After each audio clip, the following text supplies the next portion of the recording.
Welcome, folks, to Song Tripping. My name's Jim, and I'm joined by my co-host for today, Ken Provo. Ken, welcome back to Song Tripping. Yeah, hi, Jim. It's great to be back. And we're here to talk about a Tommy James and the Shondells album called Cellophane Symphony, which came out in 1969. Is that correct? Yes, in the fall of '69. Fall of '69. And this is an album which I would classify as obscure. It, according to my research, it peaked at number 141 on the Billboard charts. The Billboard was never kind to Tommy James. Yeah, and I don't think of them a big record. No, I don't think of them so much as an albums group. I think of them first as a singles group. And this album did spawn a successful single, right? Sweet Cherry Wine. Well, Sweet Cherry Wine was out in the spring, so the album didn't come out until the fall. So the single spawned the album. Yeah, 6 months later. Yeah, and how high did that chart? Oh, Sweet Cherry Wine, that was top 10. Cool. And you see here we have an image of on an album cam of this very strange front cover of this album. You can barely even see the name of the group and the title of the album. It's in very fine print at the very top border. What are we looking at with this album cover? I think I did know that once upon a time, but I personally, from a commercial standpoint, I think that was a terrible mistake. You know, maybe the Beatles could get away with that with the White Album. But for Tommy James, where you can't read the name practically, or it's just hidden away at the top, it's hard to even know who put the album out. Let's look at it on screen share. Here we have a image of it. It looks like some kind of sort of a band shell. Yeah. And then it's empty. All the benches are empty, and then it's got this posterization effect. It's very sort of psychedelic, trippy, very 1969 that way. And it's a striking image, but you would have no idea, like browsing through the bins, like what you're looking at here, or even, you know, like I said, Tommy James and the Shondells, and the title, like such small print. It's no wonder it didn't do so well. I don't think the album got very well promoted either, did it? Well, I don't know. I mean, he was still kind of riding high at roulette. 1969 was, in general, his year. You know, he had Crimson and Clover, and then Sweet Cherry Wine, Crystal Blue Persuasion. These were all top 10 records. But I think the idea was with Cellophane Symphony to maybe stretch out in ways that they hadn't done before. You said you think of them as a singles band, and I think by 1969 there was a sense, if you want to survive, you're going to have to be a little bit more than that. And the idea of doing something that can show that you're not just top 40 radio.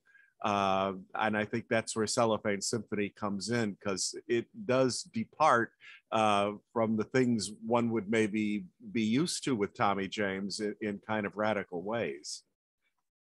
Let's take a run through the side one and side two. Here's the side one lineup: Cellophane Symphony, Making Good Time, Evergreen, Sweet Cherry Wine, and Papa Rolled His Own.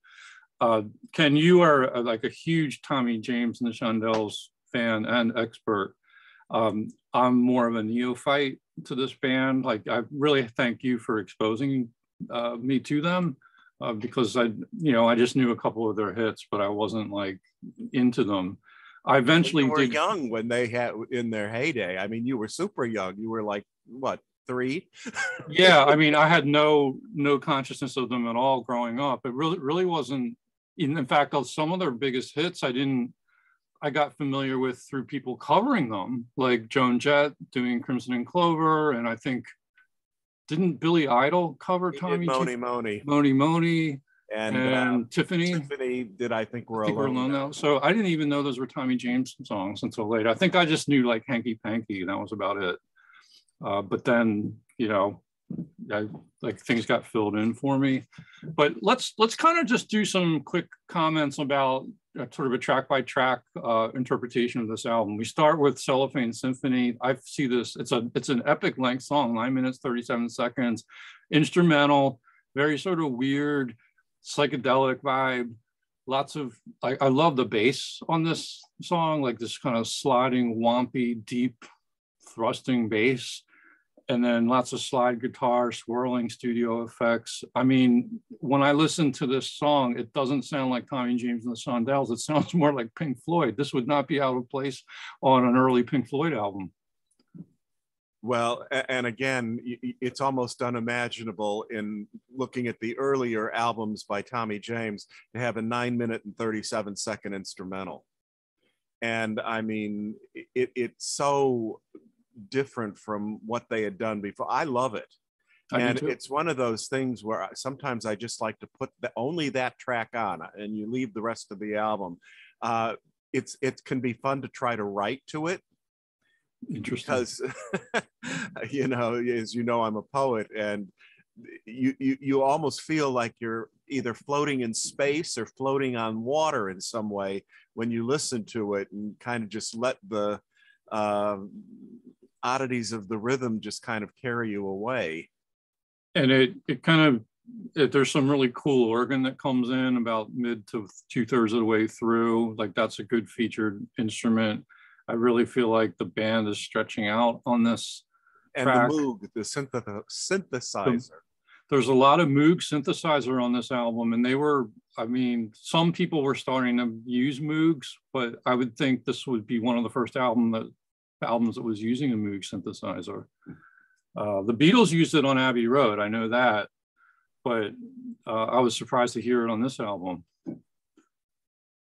Well, and it became quite common, you know, as time went on, but by this period, yeah, it's still a little unusual. So then we go from this odd first track to Making Good Time. What's your take on this song? I love it. It's short. It's a good kind of road song. You know, we've all felt that one way or another when you're driving, like, I'd like to get where I'm going, and, you know, we're making good time. So there's kind of happy vibe to it that way. You mentioned the organ coming in Cellophane Symphony. There's kind of a nice organ break in Making Good Time as well. It was also used as the flip side of their single Ball of Fire in the fall of 1969 as well. You've got place names coming up in the lyrics here. You've got Atlanta, heading to California. You have references to Dallas, New Orleans, Santa Fe. It's a traveling song. It's kind of a swinging foot stomper. I like Tommy's voice. He's kind of almost sounds a little gruff as he's kind of soulfully singing this. Almost like he's hoarse. Yes, yep. A little road weary, maybe. That's what I think the song is really. It's a band on the road song, you know. I get a little bit of an Easy Rider vibe too. Like that film was out. Yes, I don't know what year. Was it 69 that came out? I think it was. Yeah. It would fit on that soundtrack. Yeah, I didn't make that connection. That's cool. What about Evergreen? I know this is a favorite song of yours. Oh, I think of it as a kind of musical haiku. It's very tender, and I'm so glad that I wouldn't want it to be any longer than it is.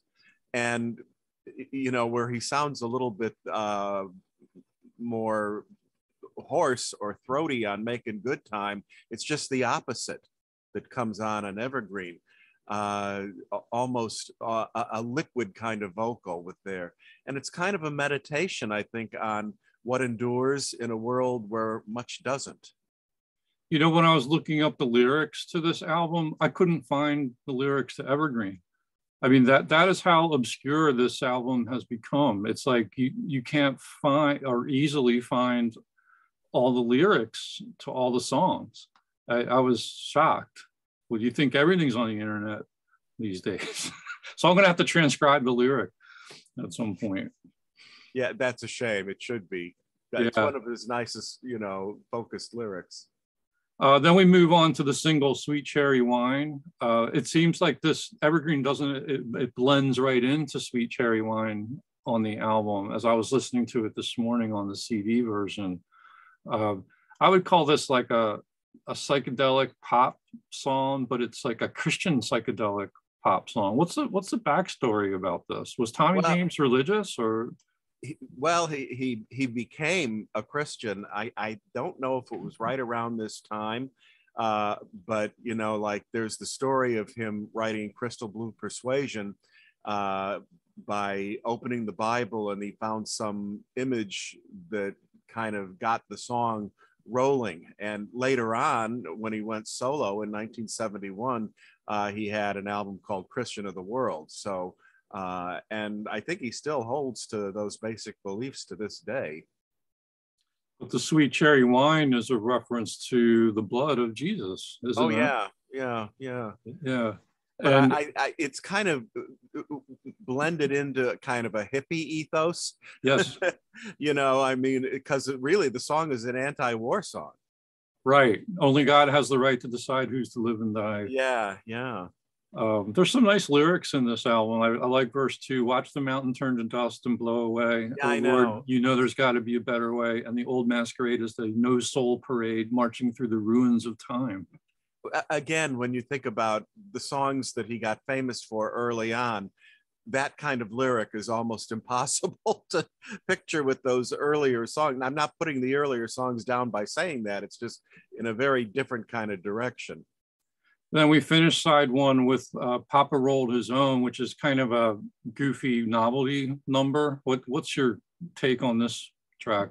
Well, I wouldn't say it's one of my favorite cuts on the album, but you got to picture me at the age of 14, or I guess by the time it came out, I would have actually been turning 15.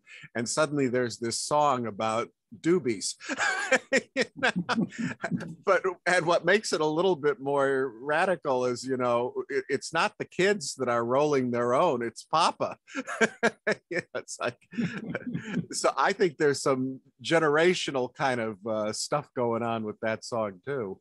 And it's done 1920s style, you know. Yes, yeah. Almost like our barbershop quartet kind of. Yeah, very tongue-in-cheek. Yeah. Let's go to side 2. Changes. I really like this lead off track on side 2. It goes off into this kind of expansive rhythmic psychic direction. A lot of Moog synth on here. I don't think I could find the lyrics to this song either. So what's your impression of this song?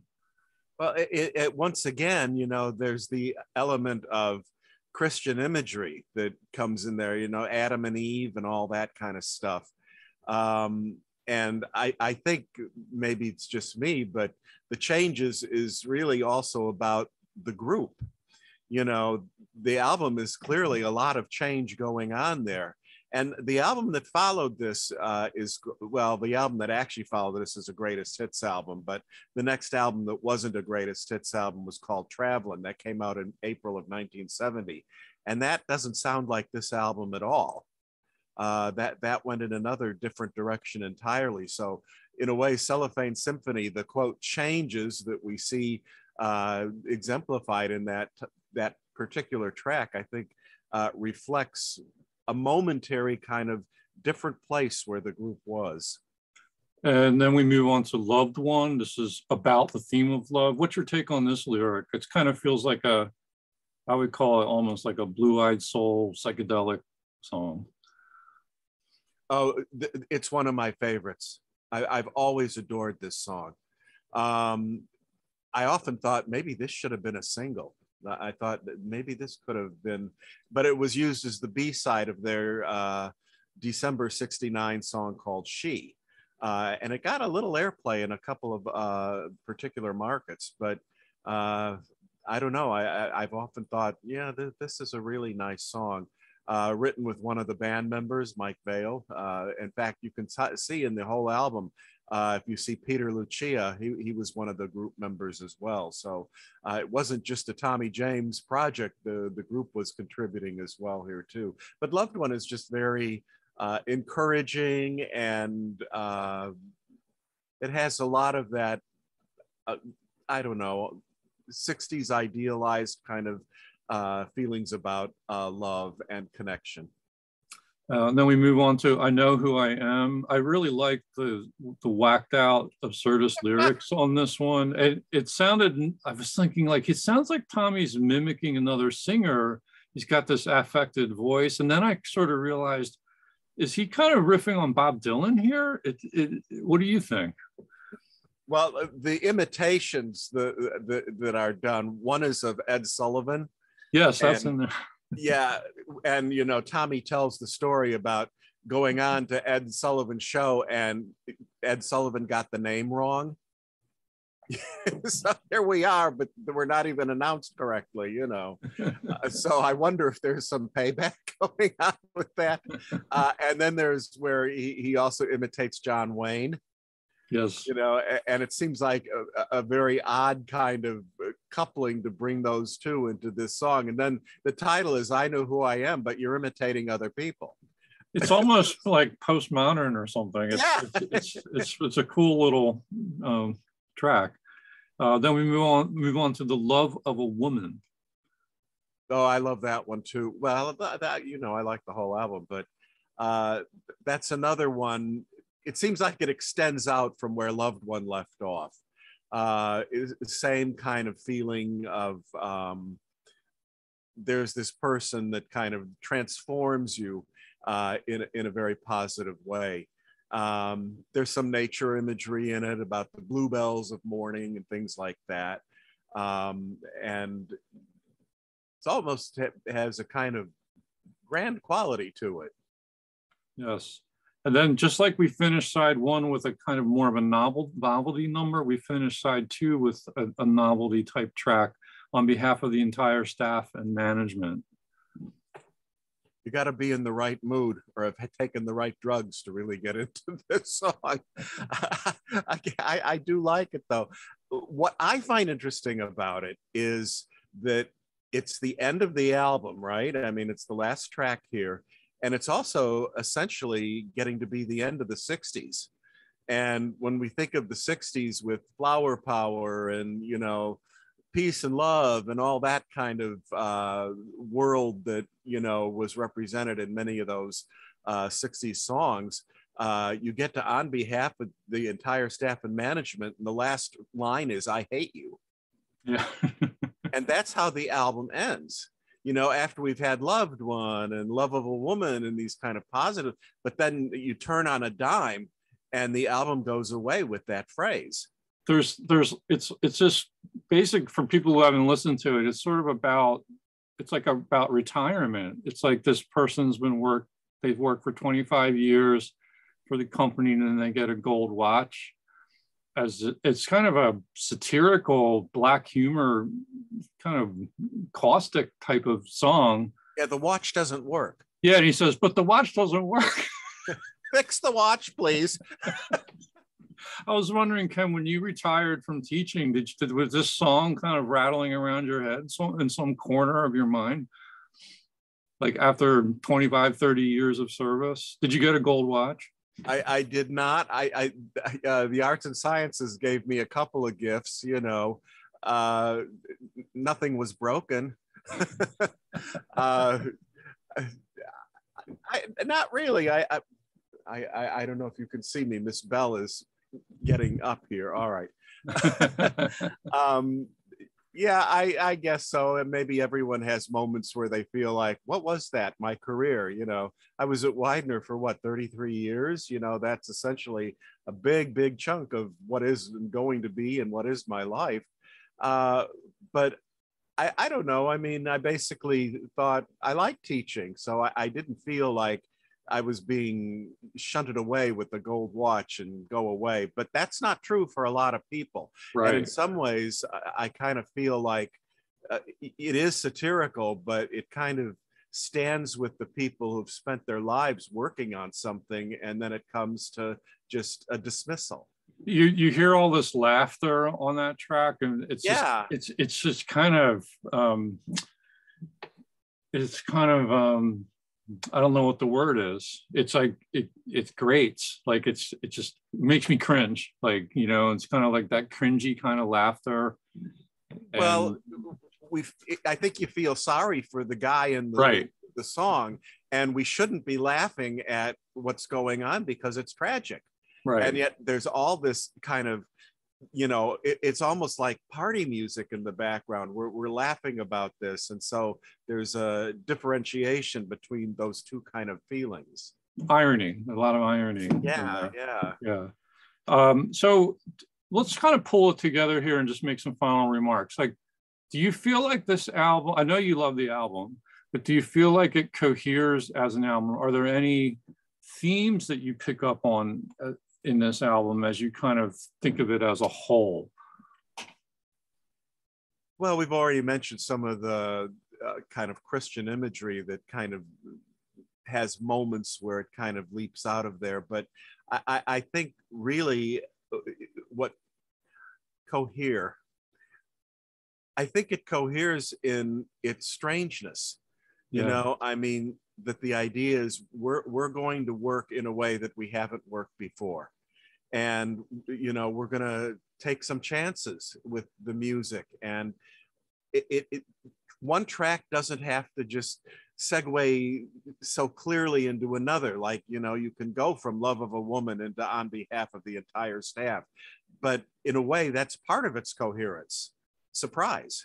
You know, where we're expecting a Tommy James album to be this, and then no, it's not. It's going to be something different. I think the first couple times I listened to this album, I felt like every song was disparate and it just seemed like this kind of mishmash. But now the more I listen to it, the more connecting threads I pick up on. Like some of it's just musical threads, but you know, you've got that love theme going on, you've got the religious imagery, just the overall experimentation, like the willingness to kind of take some chances and do your own thing, let it all hang out. Like that was all part of the 1969, late 60s, you know, ethos, wasn't it? And it works for me as it's an album that grows on you. Like, you know, I'm coming at it from someone, you've been listening to it all your adult life. I'm coming at it much later in life. So that's just my take on it, is it's kind of a slow burner and it grows on you. It's kind of a place, it's this kind of odd place you can transport yourself to when you're in the mood. Well, and you know, like the title track, that alone can transport me to different places depending on my mood, you know, let alone the entire album. One thing that, you know, I think, I don't know how to say this, but in the world of Spotify and where we can just kind of pluck out tracks, you know, for an album like this, I really, in some ways, I do like it to be these songs and they're together, you know, but that may be partly me because, you know, when I got the album when I was 15, by the way, courtesy of my grandfather, it kind of, in my head, they do form kind of a pattern. And in this respect, it reminds me of the White Album by the Beatles, which is kind of filled with all kinds of different types of music, different writers, and yet the album has an identity that's very distinctive. I think that's very, yeah, I think that's very true. Yeah. And again, the one thing, well, one of many things about the White Album is you don't know when you go from track to track what sound they're going to go for next. Right. And you get that with this album, I think. Yeah. So I want people to, like, I feel like this album is unrecognized and unheralded. And I wanted to use this video to almost champion it and say, really, like, seek this out. You can find it on the streaming services for sure. I found it on this Tommy James and the Shondells original album series, 5 albums pack. I like that because you get the little mini album sleeve, a mini LP sleeve. I also was able to find it used, but you'd be surprised how infrequently you see it in the used bins. This was a cutout. You can see a cutout kind of like over here, but I hardly ever see it. I mean, Tommy James albums in general don't show up that often in the used bins, at least in the area that I'm at in Southeast Pennsylvania. Maybe other parts of the country it's more common, but it's out there if you keep an eye out for it. And it's one other remark I want to make about the vinyl. We've talked about this before. It's heavy. Like it is good. You could eat your Thanksgiving dinner on it. It's good quality vinyl. Like it really sounds great on vinyl. The CD sounds great too. I weighed it. I put it on my scale this morning. It's 168 grams. So it's almost 180 gram vinyl. And I don't know why it's so heavy, but it's good because I think these vinyl copies have held up nicely over the years. Less than 2 years later, Roulette was going to use that Dynaflex. The Frisbee. The opposite, where you could fold the album practically in half. Right. And I don't think the sound was as good on those Dynaflex either. Anyway, where do you rank this in your, I don't know if you rank Tommy James albums. Is this high up on your list of favorite albums by him? I don't know if I'd say it's my favorite. It's way up there, though. I liked it from the beginning and still like it now. No, it did. Oh, go ahead. Just one quick remark, because I'm playing off something you said about, you were measuring the album and how much it weighed. When you showed the CD, that has the 5 Tommy James albums, to me, that is so different from the album, the vinyl. Right. The album with the bigger, I miss that, the vinyl album, that cover really stands out. Look, I mean, when you got it, the album, the CD you just held up, when you shrink it that way, something goes out of the, right. It seems smaller in other ways. Yeah. It's not a perfect match, but at least you get the way it is in the CD world, And I don't know if they released this on CD individually until it came out in this pack, because I believe the first release on the CD was a twofer with Crimson and Clover. Yeah. And Crimson and Clover was on the front cover. Maybe if you flip the book around, you would see this image. But they put both albums on one CD. At least with these, you get each album by itself in the mini LP sleeve. But this one, let me kind of bring it, there you go, right? And this does make an impression. Yeah, I know. And the smaller you make it, the less, that's how, I'm not just talking about this album. I mean, think about the CD version of Sgt. Pepper. I mean, that the cover needs to be large enough to really be able to notice all the different characters and the way they've got it set up. And then suddenly if you shrink it, it's not, to me, it's not the same. No, it's not the same, but it is out there. It gets probably, if you're looking to pick it up, I know it's still in print, and it's available, I guess, on that complete Roulette albums box set. Yeah, as well. Do they replicate the sleeves like this on that, or is it just more of a different format for the box set? A little bit different, but okay. As long as you have all the songs and they're in order, there are some bonus tracks that are picked up for it as well. I don't think, as I recall on that set, that the bonus tracks are anything that I had never heard before. I think it's stuff that had been on other CD releases. Okay. And on this CD, there are no bonus tracks. You're just getting the original album. Right. Like, so that's, in some ways, I like that. Like, you just kind of listen to it like as if it was on vinyl. Anyway, Ken, that was enjoyable. Yes. I hope people check this out. I'm going to put a link in the show description. Someone on YouTube has built a playlist containing almost all the songs from this album. So you can check it out for free on YouTube.